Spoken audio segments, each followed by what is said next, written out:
You are listening to The Michael Lodge Show. Wealth, business, and taxes. Oh yeah, and some politics. Let's get started.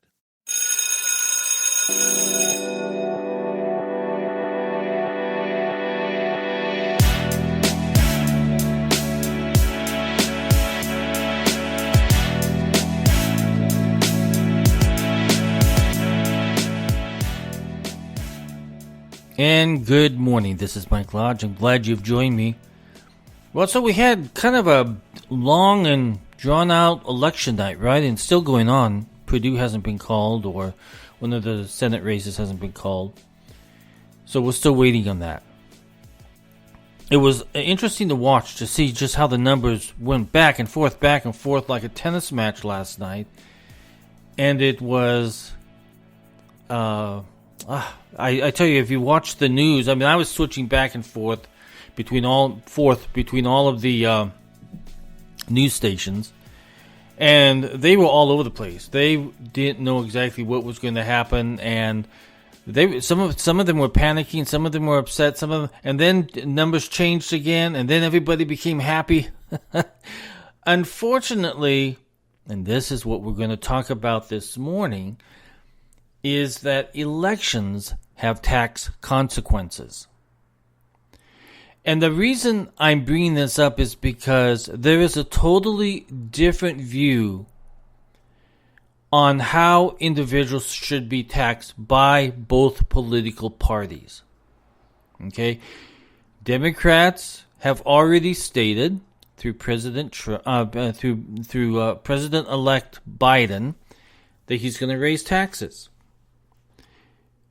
Trump has said no, he's not going to raise taxes. In fact, he wants to lower them more. But unfortunately now we have an issue. Biden wants to push through heavy taxes. And do not believe any politician when he says, oh, it's just going to affect the wealthy. A Democrat's view of wealthy is not at the $1 million level. It's down at our level. Because they know that we're not going to say anything.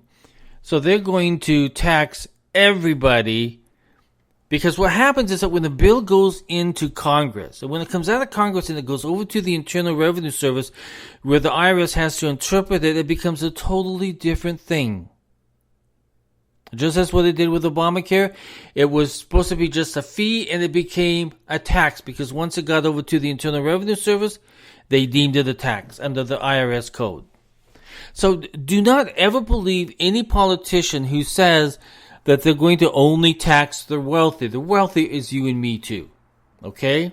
We're sitting down here at these levels. We're trying to survive. We're trying to keep our businesses going.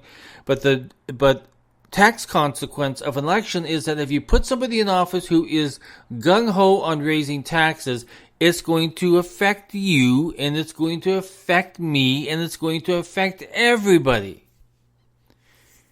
So we have an issue because elections in Georgia is going to make a deciding vote on how much power the Democrats have in the Senate, and they can push through their tax-rising legislation through.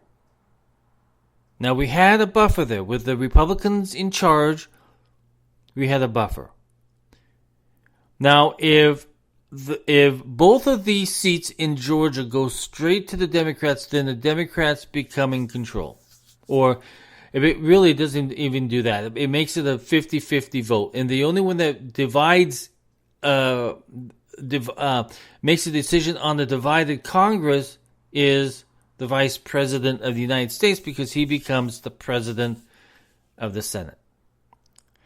And that individual will make the deciding vote on what happens with legislation if there's a tie. And there's going to be a 50-50 split, because remember, you have to have 51 seats in order to have a majority. Neither party is going to have it. So it's going to be a toss-up of what's going to happen in the Senate. Now, I'm hoping that there's some moderate Democrats that will side with the Republicans a good portion of the time when it comes to taxation. Because at this point in time, no one in this nation can afford another tax hike with COVID destroying so many businesses in this nation. We just can't do it. But unfortunately, politicians don't look at things that way. They look at revenue generating for the government so they can spend more money, not save more money. So elections have consequences.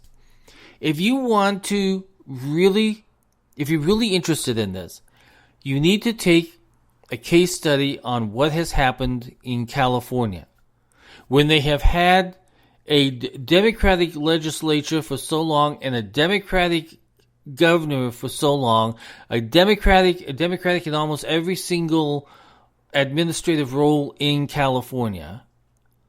You have to look at that as a case study on what fails when there's one party in power. The biggest debt that California has at the moment is not schools. No, it's not that. It's not roads. No, not that. Because they haven't spent anything on roads. The biggest debt, the biggest issue that California has is their employee retirement program. It is so overly underfunded that even though California government says, oh yeah, we have surplus in taxes, we have surplus in money, they don't, because they've got a debt, and that debt is the employee unions. That debt is the employees' retirement programs. That is so good that when they leave their jobs in government in California, they have a really good living, even continuing on. Their employment benefits is so underfunded that it could literally bankrupt that state. Now, what have they done? They've raised gasoline taxes. They've raised employment taxes. They have raised, all the taxes have been raised, and it's been going up. Now there's a new bill in the Assembly and in the Senate that is to raise taxes on millionaires. In other words, I think it's $30 million and up. Don't believe that $30 million mark. I'm telling you, a Democrat doesn't know what rich is, and he will get you down to our level. It will get down in California down to the lower level because they are tax broke. Individuals are moving out of the state. Big corporations are moving out of the state because it's so overly taxed. The compliance issues of dealing with California is so much that there are so many fines and penalties because you can't keep up with it all that companies are moving out of the state of California. So that means that tax revenue is moving out. Now, in argument for this new stupid legislation that is supposed to tax millionaires, and if that millionaire should move out of the state can go after them for 10 years. Also, within that same bill, the language states that if you visit California for more than 60 days, they can attack you for taxes for 10 years. They can go after you for 10 years, whatever you're doing after 10 years, because they deem you as a resident at that time. That's what that new legislation does. At the beginning of 2020, it was in the legislature and it failed. Okay? It just didn't go anywhere. It's back again. So that means that, let's say if you're going in there for surgery and you're there for 60 days plus, as you're trying to recuperate and everything else, you are now under their taxing system. If you go there on vacation and are there for more than 60 days, you are now under their taxing system and for the next 10 years. If you are deemed a millionaire or an individual who's making substantial money, because that's what if you look at the rules, it's substantial money, okay? That means if we make any money, they make any money, anybody makes any money, they can go after us for 10 years and at a higher tax rate. This is one of the situations that when you put people in office, you have got to know what their knowledge base is on business, on taxation, on personal finances. In the state legislature bodies right now, there are 0 CPAs, 0 accountants. They have the legislative body has no knowledge of how their decision-making process will affect business. Their argument right now in that new legislation that they're trying to propose their argument is, well, we raised taxes before on the wealthy and everybody stayed. Well, that's not how it works anymore. Because your taxes in California are so high and they've been voted in by legislative bodies for years now, businesses can no longer handle it. So they attack the business and the business leaves. They attack the individual and the individual leaves. So what does that do to California? It means that you and I, if we live there, are going to get taxed more. Because when businesses leave, who else do they come after? Yeah, it's going to be you and it's going to be me. Now, I say me only because I'm trying to make it as if we're all in this. Everyone that even if you touch your foot into California there for more than 60 days, they're going to come after you for 10 years. Now, luckily, I did something smart. I moved to Florida before this legislation even was adopted. If you are thinking about leaving California, you better do it now because the election consequences in California count for higher taxes. Georgia, your vote for those 2 Democratic senators means that our taxes are going up. Now, luckily here in Florida, we do not have a state tax. We don't have it. But those of you in states that are controlled by Democrats, and as you vote them in, you're voting in for higher taxes. I don't care how you are a Democrat or if you are a Republican or if you are an independent, I don't care. Because if you're voting based upon race, that's a bad vote because you're not voting on how it's going to affect everybody within your state. If you're voting for an individual based on their gender, that's a bad vote because you're not voting for an individual that's going to take care of everybody within your state. If you're voting for somebody who's just Democrat or somebody that's just Republican, you're not looking at the individual as an individual who's going to be making decisions and voting on legislation that is going to touch you and my life.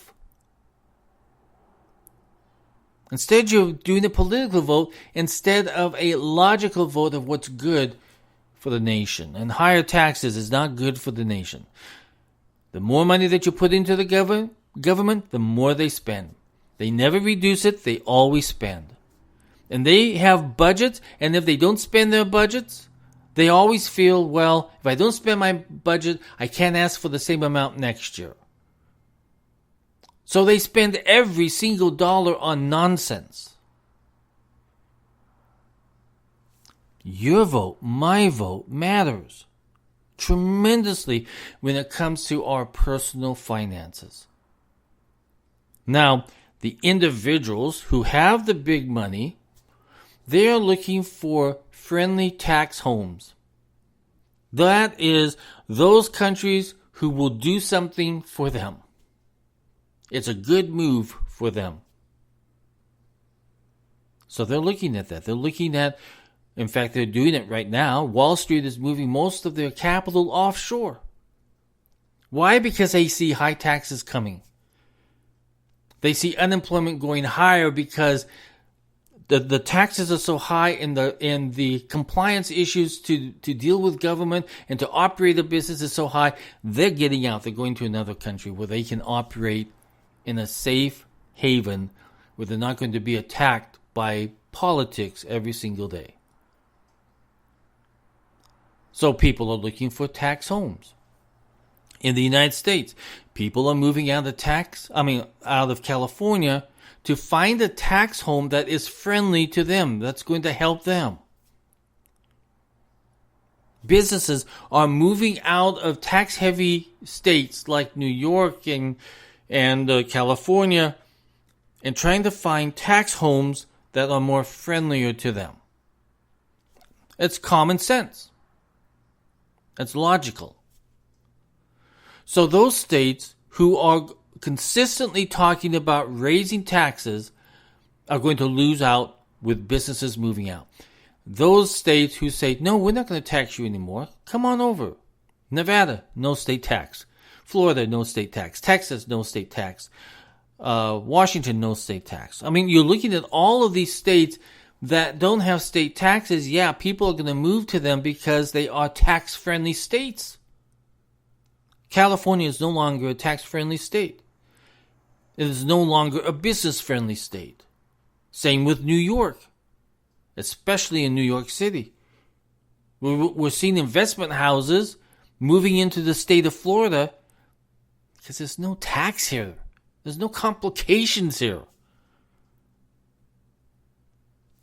So understand that our vote has tax consequences, it has economic consequences, and it has personal finance consequences. So when we vote, when we go to the polls and we press that lever or we mark the box or however you're voting, it should not be based upon what your party is or what your ethnicity is or whatever the other thing that you're making a decision on. Those have nothing to do with our personal finances, with our taxes, with our businesses. We vote people in that know what they're doing. That's why when you operate a company, when you own a company, you hire people who are going to be of value to your company. They're going to help you get your company going. The same philosophy, the same principle should be adapted to as we are putting people in Congress. What value do they add to our lives? What value do they add to our lives? Are they going to talk about raising taxes all the time? Is that a value to our life? No. Because we don't see the end result of those higher taxes because it gets wasted within government. Look at our road systems. If you go to other countries, they have beautiful roads. I don't know if you've traveled the world, but I am telling you, if you go to other countries, they have less taxes, they have less complications, they have good roads. If you look at the United States, we have been talking about infrastructure for so long, for the last 4 years, well, for a long time. The Democrats have been saying we need to do something with our infrastructure. We need to do something with our infrastructure. Instead, they spent their time on trying to impeach a president, trying to not do anything in Congress. So we have had no infrastructure within the United States for many, many years. So we're still driving on the same roads. We're still driving on the same potholes. We have higher gas taxes, but nothing's being spent on our roads. So our vote has consequences. And we have got to change our mindset here and start thinking more about the individual we're putting into that office and not about the party, not about the race, not about the gender, not about anything else, but what value do they add to our lives as citizens, as voters of this great country in our great states, wherever we may be? So I'll say it again, and this will be my last time. Our vote has tax consequences. And we had better start doing better at voting in the people into office that are not going to come against us as citizens with higher taxes, against us as business owners with higher taxes. We've got to stop it. Enough is enough. Listen, if you have any questions or comments, send me a text at 818-252-5682. Again, that's 818-252-5682. Just send me a text. If you want to send me an email, send it to info@lodge, LODGE-CO.com. If you want to know what I do in my day job, go to my website, which is www.lodge, LODGE-CO.com. If you want to support my podcast, please go to the website that is www.buymeacoffee.com/Michael Lodge. Listen, I enjoy my time with you every single morning. I truly, truly do. This morning, I didn't even have any coffee. I had mint tea because my throat feels a little funny. So mint tea and honey, and I think that's going to cure it. I want to tell you something. Listen, I have had this problem. And a lot of you have been listening to my podcast, and you have heard me coughing. And I thought it was basically because I had a cold several weeks ago and it just wasn't going away. But it kept coughing and coughing and coughing. And I've had this cough in and out of the years that I've been alive in my adult life. I've had this cough, and it comes and it goes, comes and goes. So I was talking to a friend, and she has the exact same problem. You know what her doctor told her? The doctor said, take 2 Tums in the morning and 2 Tums in the evening. Because maybe what you have is acid reflux. So I tried it. And you know, the majority of my cough is gone. If I don't have my Tums, I have that cough because my acid reflux is building up. And I love coffee, so that causes a lot of it. But I don't want to give it away, right? I don't want to give up my coffee. But I have found that with the Tums in the morning and Tums in the evening, my cough is gone. The majority of it is gone, unless I miss out on my Tums. Like right now, I ran out of Tums, so I have to go to the store and get some Tums.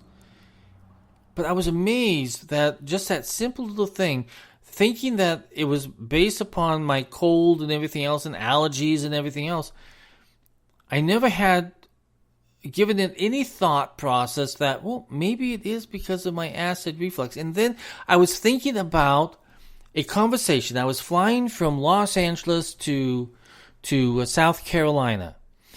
And the individual sitting beside me was a really nice, interesting person. And he was a doctor at UCLA.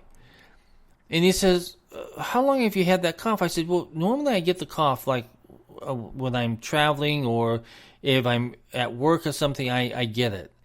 And he says, well, I think it's acid reflux. And I remember that conversation, but I never paid attention to it. You know how sometimes people tell us really good advice, but we don't listen to it? I tell you, I should have listened to it. Because he also told me you need to take something for the acid reflux.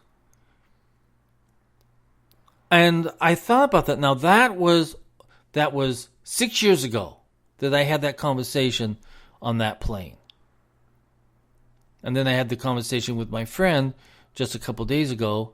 Not a couple days ago, a couple weeks ago. And I started to use the Tums, and it has worked.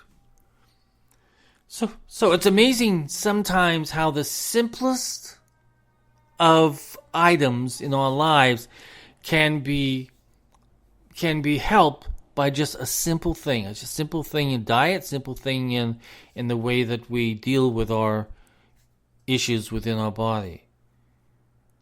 I'm so truly amazed because my cough has gone. Now every once in a while I get it, especially if I have air conditioning blowing straight on me. When I do these podcasts, I have to turn off the fan and the air conditioning, everything, because it affects me greatly. Or in the car, it affects me. The air conditioning, something about it that does it. But like right now, I don't have it on, and I'm okay. No coughing. So simple things in life sometimes, and good advice from other friends and people do really help. And I think we should listen just a little bit more sometimes. If I would have listened to that doctor on the plane from UCLA, I would not have been coughing all this much throughout these years. Truly, truly amazing. Okay, it's time for me to leave. It's time for me to get to work because I've got clients I've got to talk with today. So, everybody go out. Have a great day. Remember your vote. It has consequences. It has tax consequences. It has financial consequences. It has business consequences. We've got to start doing better in our voting. Listen, this is Mike Lodge. Once again, I will talk with you soon. God bless. Love you all. Bye-bye.